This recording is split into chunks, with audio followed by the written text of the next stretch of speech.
Been a long time since we got the opportunity to talk about a big card from one championship, but that time is finally here. This Friday/Saturday morning, One Fight Night 13 goes down from the iconic Lumpinee Boxing Stadium in Bangkok, Thailand.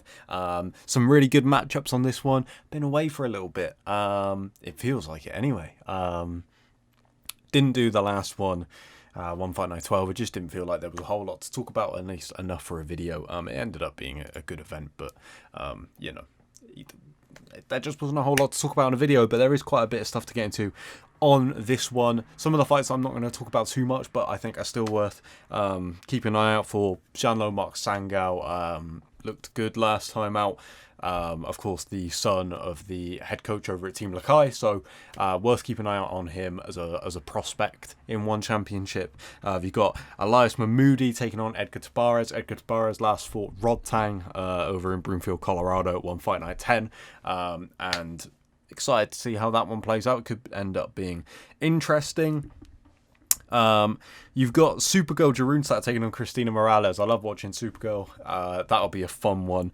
And then from there, we got nothing but big fights. So let's get into what I imagine will be the first of them, because the bout order isn't out at the time of recording, and that is the return of the former bantamweight champion John Lineker, Hands of Stone himself, taking on Kim Jae-woong. Return, obviously, since losing that fight with Fabricio Andrade back at One Fight Night 7 in February. Yeah. Where I thought he looked a lot better than the first fight with Andrade. Much better, in fact. Still came up short. I just think Andrade is too good for the rest of the division right now, and will probably reign for quite a while. But Lineker is still very good, still very dangerous. His style doesn't tend to leave a whole lot of room for, they always say last thing to go is power. And even though he has a granite chin, he hasn't taken a ton of huge shots throughout his career. So he's been in some great fights, but he's usually the one landing the power shots, chasing his opponents down. So I think that his style should allow him to fight at a decently high level for a little bit while longer. So interesting to see what happens with that one. Let's go to the first featherweight kickboxing bout of the evening. The featherweight kickboxing division, one of the most stacked divisions in one championship, and two showcase matchups here on this card. In this one in particular, you've got Georgia's David Correa welcoming the featherweight Muay Thai world champion Tawanchai PK Sanchai to the kickboxing division. Very exciting stuff as he attempts to make his way towards becoming a two-sport world champion. Which, yeah, like I said, very exciting indeed to see how he does against the top guys in this kickboxing division, because they are so good. You are talking the best strikers in the world are in this division, and I think Tawanchai is probably up there with them, but we will find out. And that is the exciting thing here. So he kicks that little quest off against Kyria on this card. You've also got heavyweight clash, Marcus Buchecha Almeida taking on Rug. This is a fun one. I've been looking forward to this one since we had it announced. Feels like it got announced ages ago now. But that might also just be because we have been waiting to see Almeida back in there for a year now. He's been scheduled to fight Rug twice now, and it is both those times it has fallen off. So third time's the charm, eh? Buchecha, of course, one of I think the most decorated submission grappler of all time, if not one of them. Left his career in jiu-jitsu behind because he won so many titles to do MMA. Camera cut out, as it does with every recording, so here is the video routine weird edit. But anyway, Buchecha, of course, undefeated in MMA, 4-0, all 4 wins inside of a year, all 4 wins inside the first round. So needed to take a big step up, and kind of wanted to go away and spend some time before making that step up. I think Rug is a good step up as a guy that can match him physically and size-wise. Obviously, wrestling background as well, so it'll be interesting to see what happens. If Buchecha can't take the fight to the floor, he might just Imanari roll him or something crazy like that. But we shall see how that goes. Very excited for that particular matchup. Co-main event, the first of 2 World Championship matchups. You have got the flyweight submission grappling world champion Mikey Musumeci taking on Jared Brooks, who is of course the strawweight world champion in MMA. This is an interesting one. Of all the champion versus champion matchups, this one wouldn't have been high on my list of ones I want to see, which I think is fair to say. That being said, I'm interested to see how this one goes. Brooks has been able to dominate the majority of the strawweight guys on his way to winning the title last year with his grappling.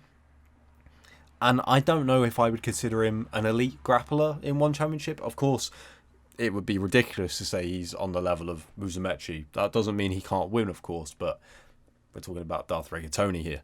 I didn't mean to put on an accent when I said that, but I kind of did. Who, of course, has 2 title defences already under his belt against Gantam Duran and Osama Al-Marwi. So I can't see Brooks being able to do this. I would give him a really small chance against Musumeci. But interesting to see Mikey take on different challenges, I think. I would much rather have seen him and DJ. But I think you can do that once DJ retires from MMA. So no rush on that one. But yeah, we will see how Brooks does. Going to take a big effort to dethrone Musumeci, even if you are an elite grappler, let alone a guy who is focused on MMA, which is no slight on Jared Brooks because he is a good grappler and he is a good world champion. And he didn't really have a challenge there for him at strawweight, in my opinion. So at least not right now. So it makes sense for him to do something else, keep himself busy. The main event of the evening, this is one I've been looking forward to for a long time. You've got the defending champion Chingiz Alazov, the featherweight kickboxing champion, of course, taking on Murat Grigorian in a rematch 10 years in the making. Grigorian beat Alazov back in 2013. They were scheduled to fight last year at 1X. No, not at 1X, sorry. At the kickboxing Grand Prix semi-final. Grigorian ended up pulling out of that fight to instead go and fight Superbon at 1X, which he lost, of course. Alazov went on to win the World Grand Prix. And then so when Alazov dethroned Superbon earlier this year at One Fight Night 6, setting up a rematch with Grigorian, which makes perfect sense, and is a great matchup that I cannot wait to see. Grigorian is good, everyone knows that. Personally, he proved at 1X that Superbon is the... Superbon was just better than him on that night, in every way. And I think that Chingiz Alazov is so good right now. That performance against Superbon at One Fight Night 6 in January this year is one of the most impressive performances I've seen in one for a long time.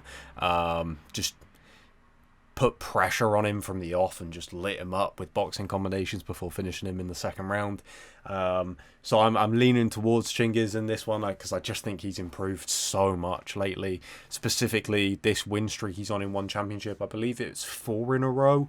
Obviously, the Grand Prix and then beating Superbon. It could be 5, but I think just 4. Beating Grigorian is a huge scalp for him. If Alazov wins and Tawanchai earlier on the night wins and you do them for the belt, that's crazy. That'll be so good. So I kind of do want to see that. But I think Grigorian obviously is a very good test. He's a very, very good fighter. And definitely was the obvious choice to make for this first title defense.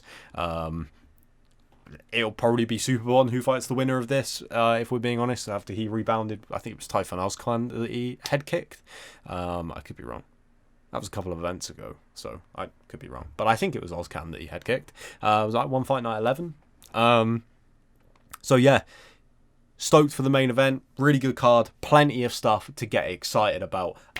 So there are your reasons to tune in this Friday/Saturday for One Fight Night 13. If you are in the UK like myself, you can watch it on One Championship's YouTube channel. If not, you can catch it on Prime Video if you are in the US. And that is about it. Let me know in the comments which fight you're most looking forward to on this card, and I will catch you the next time.